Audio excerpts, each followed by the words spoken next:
एक बुढ़वा बीमार रहा तो का लड़का घेरे बैठे अब्बा ई बात अब्बा वो बात अत्ते में बुढ़वा कहा थे भैया रे भी हम बच गए ना तब कहीं तब अब्बा तो कही जो हम मर जेबे ना तो हमरे कफन में पुरान कपड़ा दिया लड़को कहीं अब्बा यूं कहाँ हो सकत है कि तुम हमका पैदा किया जवान किया शादी ब्याह किया घर पुरिया बनाओ मर गए हम लोग पुरान कपड़ा कफन में देवे गाँव वाले कहा कहीं है अब्बा तो बुढ़वा कहा था गाँव वाले चक्कर में पड़ के सारे उनका फंसाए दे रहे तुम लोग कहीं कहा है अब्बा तो कहा थे अरे पुरान कपड़ा में लपेट के रखो ताकि जब फरिश्ते हिसाब करे ये देखिए कफन पुरान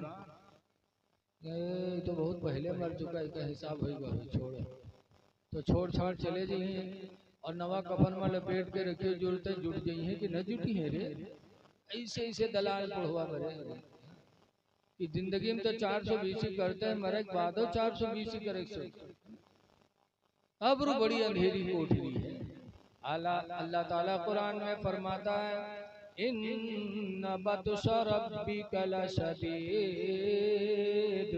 बेशक तुम्हारे रब की पकड़ बहुत सख्त है।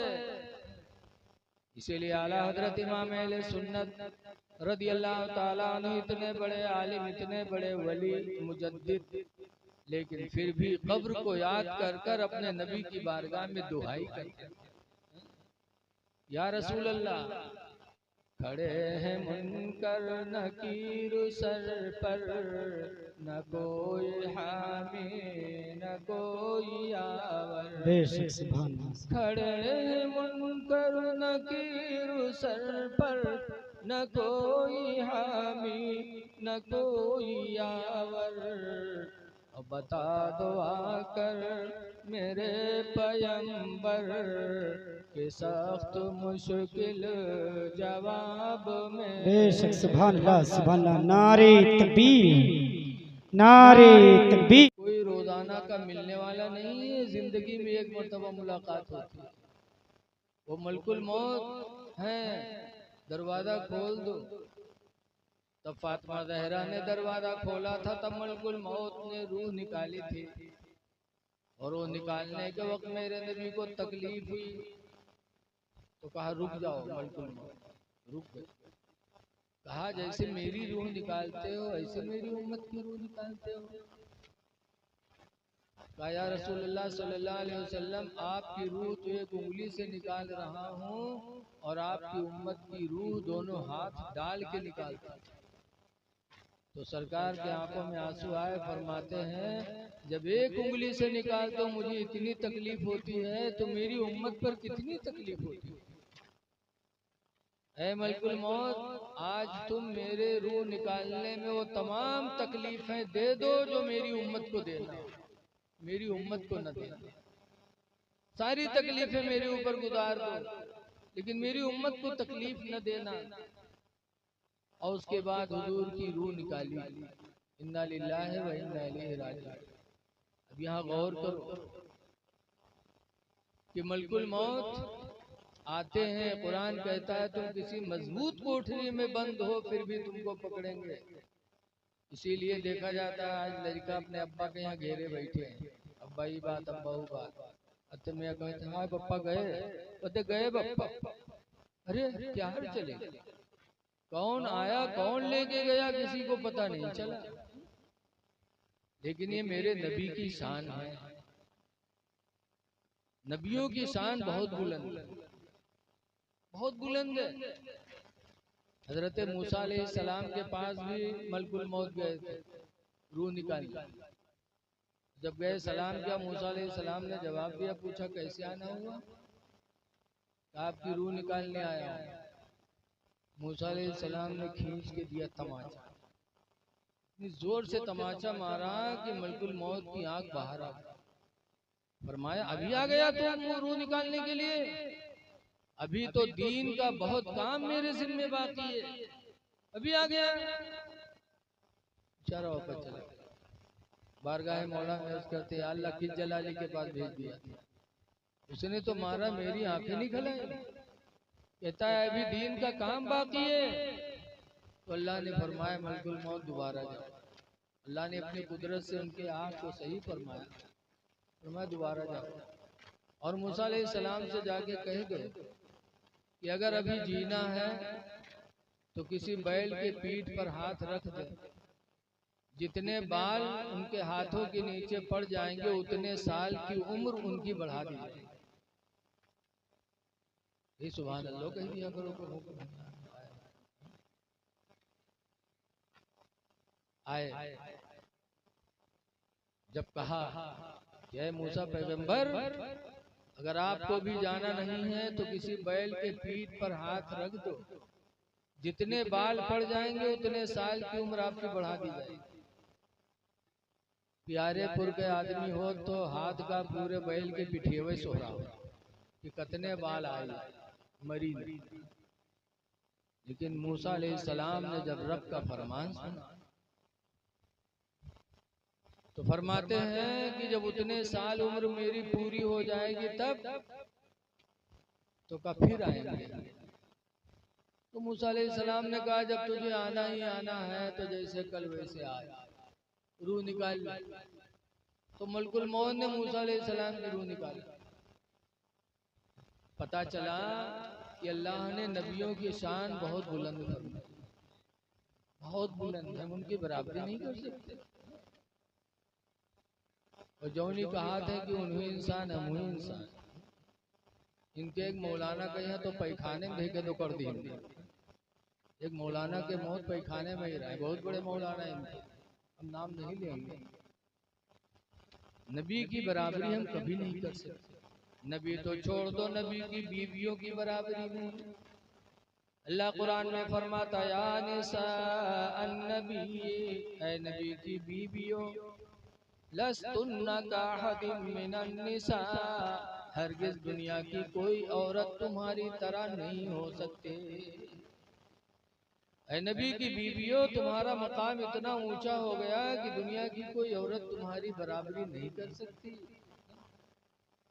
तो वो औरतें जो नबी के निकाह में आ गई उनका दर्जा इतना बुलंद कि दुनिया की कोई औरत उनके बराबर नहीं, कुरान कहता है। तो नबी के बराबर उम्मती कैसे हो सकता है? बोलो हो सकता है? इसीलिए तो आला हजरत इमाम अहले सुन्नत फरमाते हैं कि मेरे नबी का मर्तबा कितना ऊंचा है। अर्श सातों आसमान के ऊपर है, और आसमान कितना ऊंचा है, जमीन से पहला आसमान आप देख रहे हैं।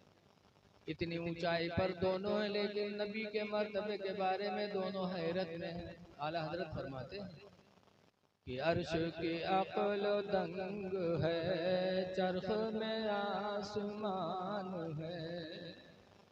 अर्श की अक्ल दंग है, चरख में आसमान है। और जाने मुराद अब किधर, हाय तेरा मकान। सुभान अल्लाह, सुभान अल्लाह। जाने मुराद अब किधर, हाय तेरा मकान है। मौत आनी ही आनी है, इसलिए हमें हर वक्त उसकी तैयारी रखनी चाहिए। सहाबे किराम कब्र से बहुत डरते थे, इसीलिए हजरत उमर फारूक आजम रज़ी अल्लाह ताला अन्हु, कितने बड़े सहाबी हजरत उमर, इतने बड़े सहाबी, इतने बड़े सहाबी, हुजूर फरमाते लौकाना बादी नबीयुन, अगर मेरे बाद कोई दुनिया में नबी होता, मैं तो आखिरी नबी हूँ, मेरे बाद कोई नबी नहीं आएगा। लेकिन कहते अगर मेरे बाद कोई नबी पैदा होता तो सरकार फरमाते लकाना उमर इब्नुल खत्ताब, तो वो उमर फारूक आजम होता।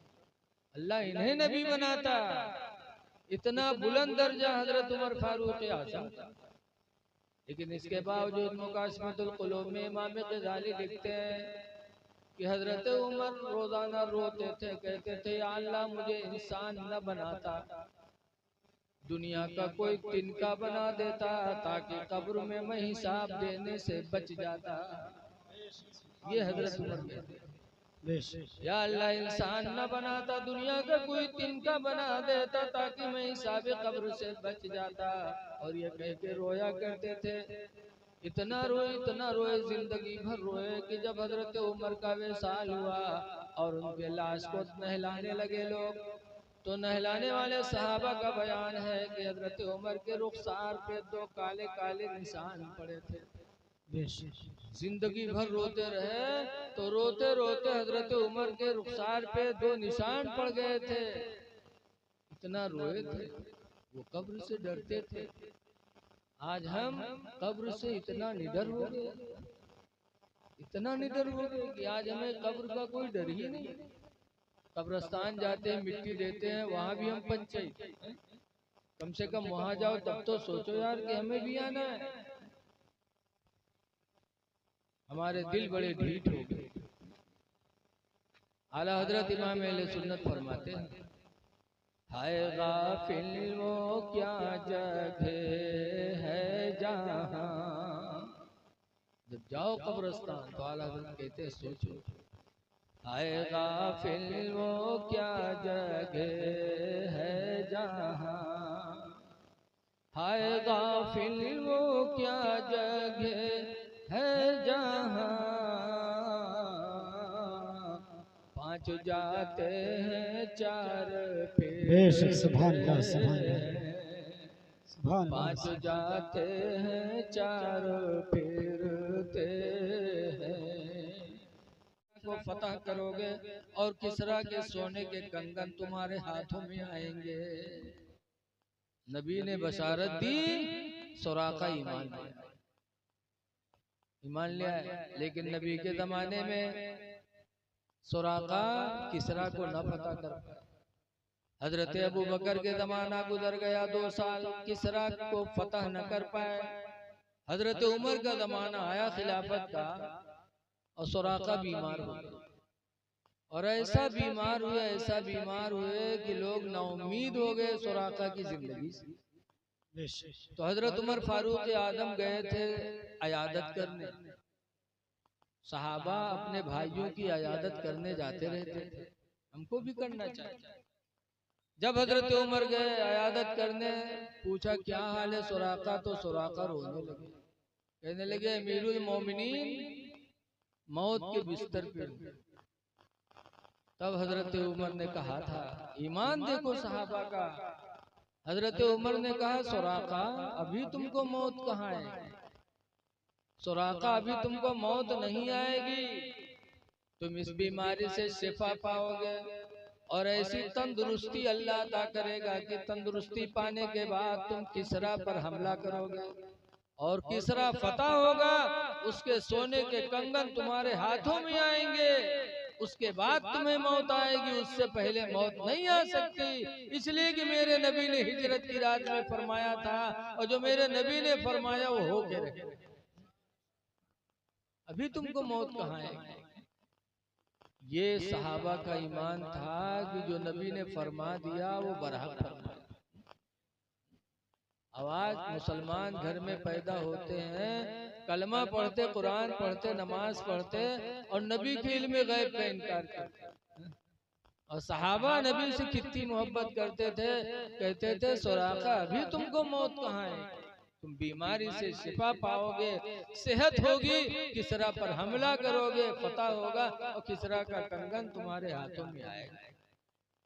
बहरहाल अल्लाह जिसे जितना चाहे जिंदगी अता करे, इसलिए हम अपनी पूरी जिंदगी में अल्लाह और अल्लाह के रसूल को राजी करने की कोशिश करें।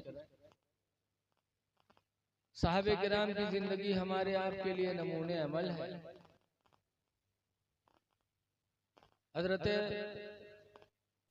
उस्मान गनी जो रसूलुल्लाह के दामाद और डबल दामाद, एक दामाद नहीं डबल दामाद।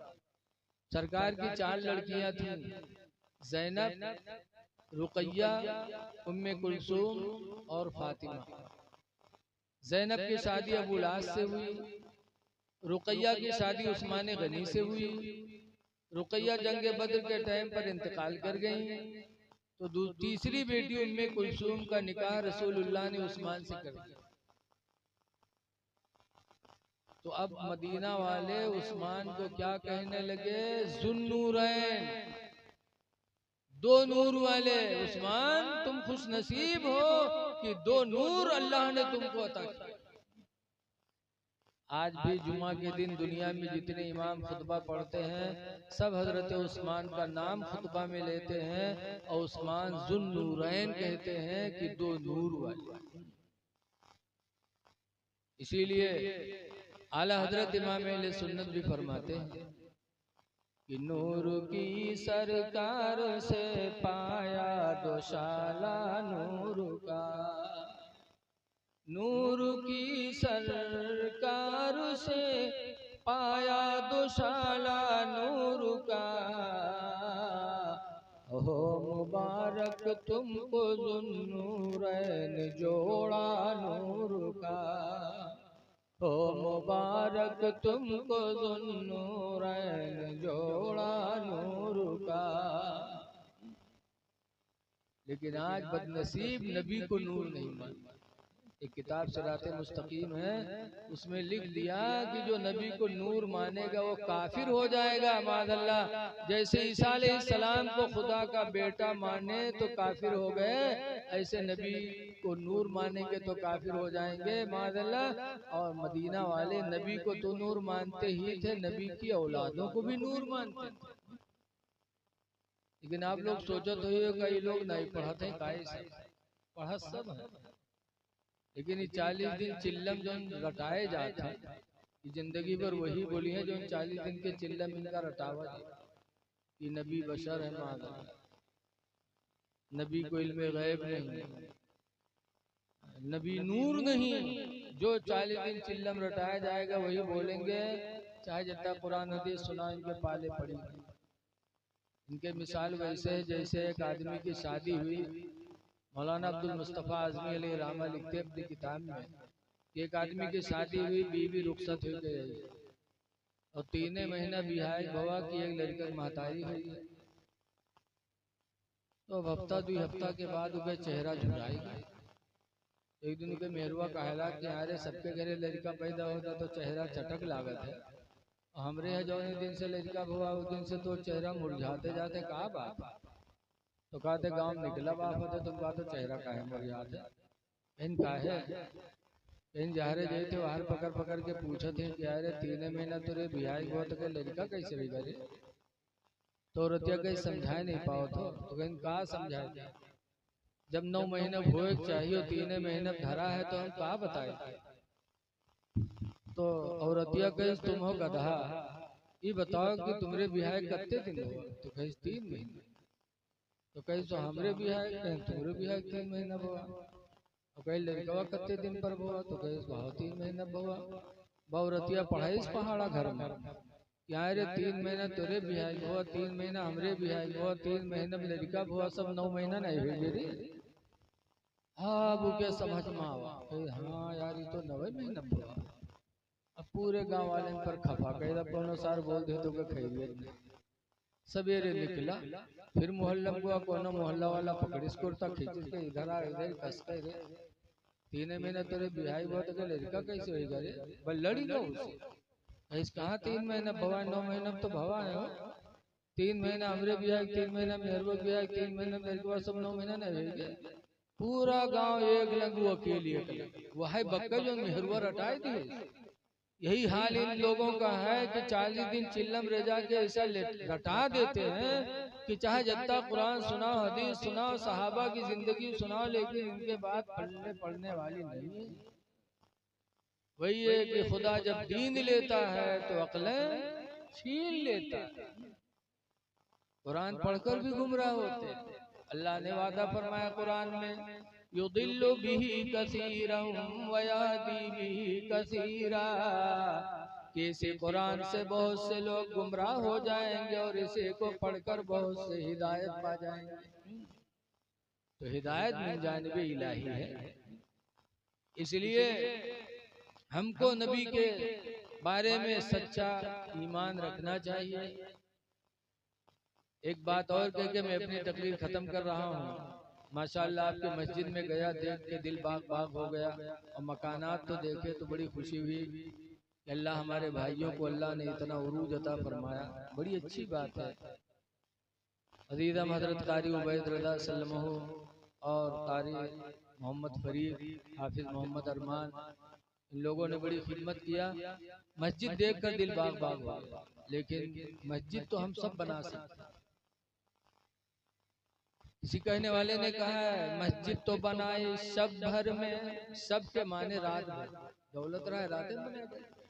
मस्जिद तो बनाई सब भर में, ईमा की हरारत वालों ने, मन अपना पुराना पापी था, बरसों में नमाजी बन न सके।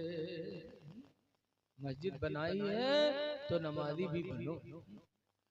रसूलुल्लाह सल्लल्लाहु अलैहि वसल्लम अपने बीमारी में, जिस बीमारी में सरकार का विसाल हुआ, उस बीमारी में हजरत आयशा कहती है कि रसूलुल्लाह सल्लल्लाहु अलैहि वसल्लम ने चलते चलते दो चीजों की वसीयत फरमाई थी। ये लोगों, मैं तो तुम्हारे बीच से जा रहा हूँ, लेकिन दो चीजों का ख्याल रखना। नंबर 1 पर फरमाया था स्वलात, नमाज का ख्याल रखना, वमा मलकत ऐमानुकुम, और अपने मातहतों का ख्याल रखना। नमाज न छूटने पाए और अपने मातहतों पर जुल्म न होने पाए। नमाज न छूटने पाए, मेरे नबी की वसीयत। अल्लाह ने बार बार कुरान में फरमाया, अच्छा ही बताओ आपके लड़का है, अब आप अपने लड़के से पानी मांगो न दे तो आपके दिल को तकलीफ होगी कि नहीं होगी? अगर आपने लड़के से कोई बेटा चले जाओ दुकान से सौदा ले आओ न जाए तो आपको तकलीफ हो, और 2-3 मरतबा कहो कि वहां न माने तो आप झपड़िया ही दे हो। बोलो, औलाद है, मोहब्बत है, फिर भी झपड़िया दो।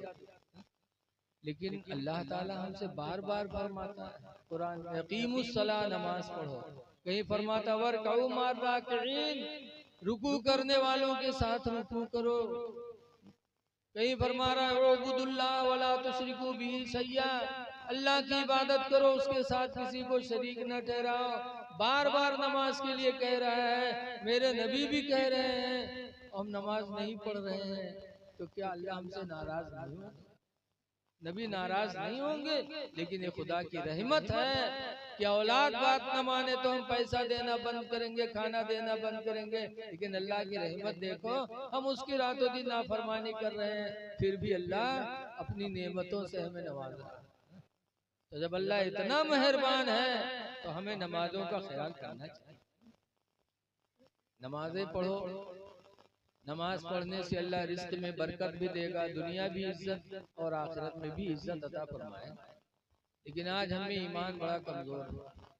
एक गांव रहा तो गांव भर नमाज पढ़े, लेकिन एक आदमी ऐसा रहा है जो नहीं पढ़े जाए नमाज, जुमो नहीं पढ़े, ईद बकरीदों नहीं जाता, बड़ा गंवार। तो गंवा वाले को मनावे तो माने नहीं, गंवा वाले को हुक्का पानी बंद कर दिए। जब हुक्का पानी बंद के कोई न बोले न डोले न ले न दिए, तब बहुत परेशान। हफ्ता 2 हफ्ता गुजरा तो कि जिंदगी बिल्कुल दूभर हो गई। तो कई लागत है कि बगैर नमाज पढ़े पढ़ाए गाँव वाले न मनी कहा, तो बेचारा मजबूरन शुरू कर दी पढ़ाए। 4-5 दिन पढ़ी, 6 दिन पढ़ी सराय कि 6ठे दिन के गाय लागत रहा तो गईवा मरी गई।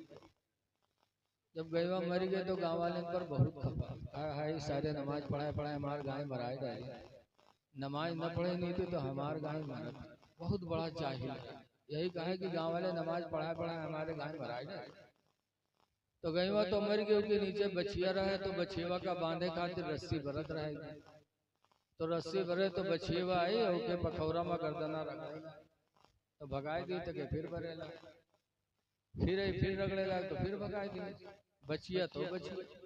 जब तिवारा पलटी देखे तो कहा था चली जाओ ने 2 रकात भरे खर्च, तुम्हारे महतारी 6 दिन पढ़ा है तब मारा है, और तुम चली जाए 2 रकात भरे खर्च, ऐसे ऐसे जाहिल गंवार पर।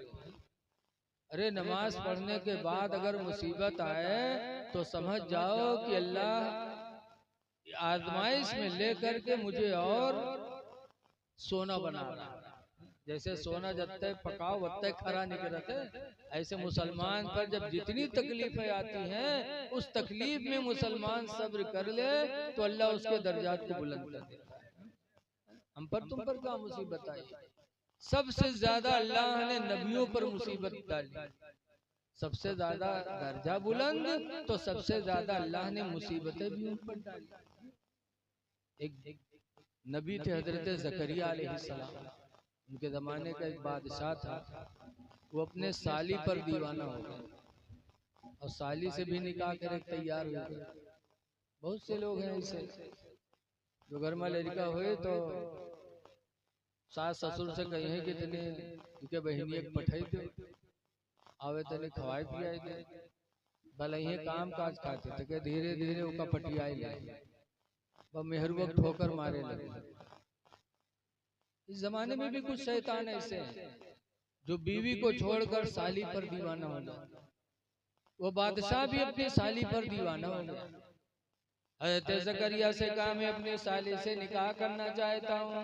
हज़रत ज़करिया ने फरमाया एक शख्स के निकाह में दो सगी बहनों का जाना हराम है, दो सगी बहन नहीं हो सकती।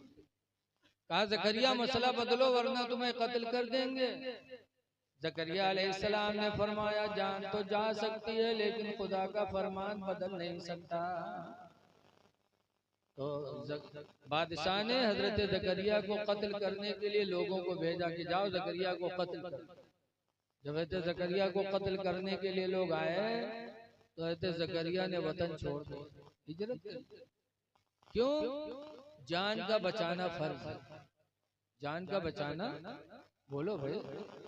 इसीलिए हुक्म है कि अगर रोजा से इतनी हालत खराब हो जाए कि आदमी को यकीन हो जाए कि रोजा नहीं तोड़ेंगे तो जान चली जाएगी, तो इस्लाम कहता है रोजा तोड़ दो, जान बचा लो, रोजा की कदा कर ले, जान बचाना फर्ज। बम्बई में एक मौलाना अब्दुल कादिर खत्तरी अली रहमा रहते थे, अल्लाह उनकी कब्र पे रहमत व अनवार की बारिश नाजिल करे। उन जैसा नेक दिल मुखलिस आलिम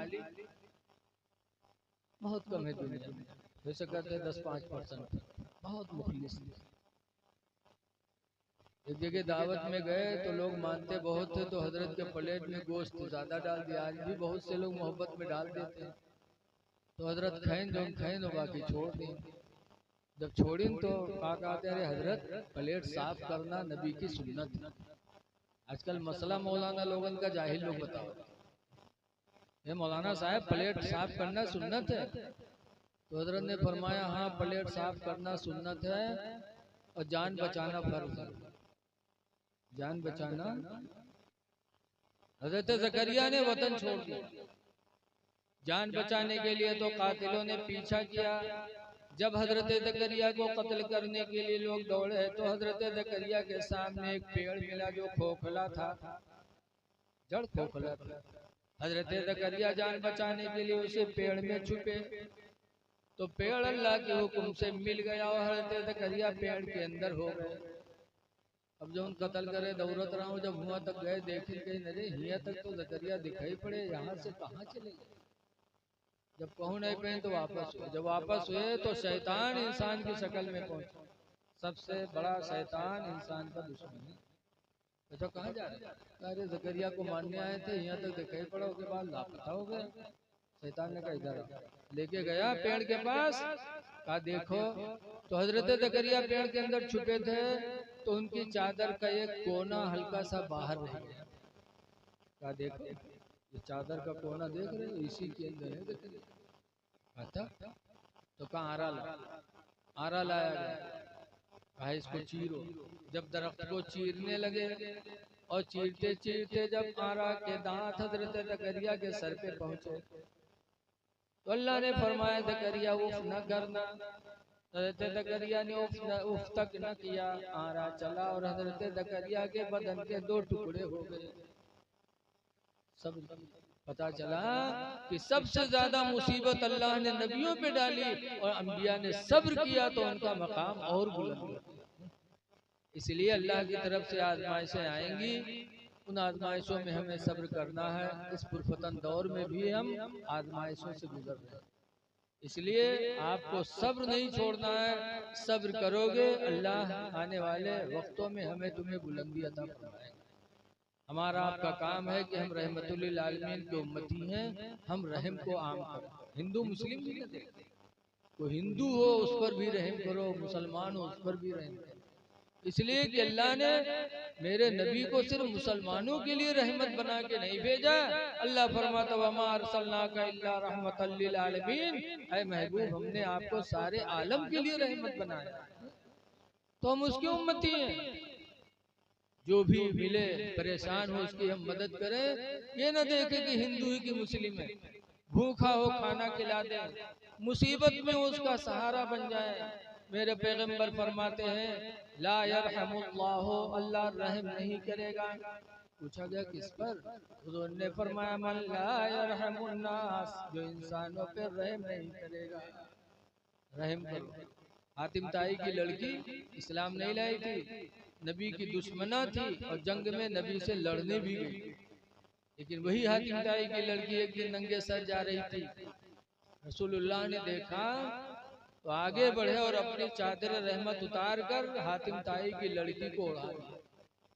जब चादर रहमत अता की तब हातिम ताई की लड़की रोई थी, कहती थी मोहम्मद खुदा की कसम तुम जैसा रहमतिल इंसान मैंने नहीं देखा, कि मैं इस्लाम भी नहीं लाई, तुमसे जंगों में लड़ने के लिए भी गई, लेकिन तुम्हारे रहमो करम का यह आलम कि मेरा सर नंगा देखा तो तुमने चादर रहमत अता कर दी।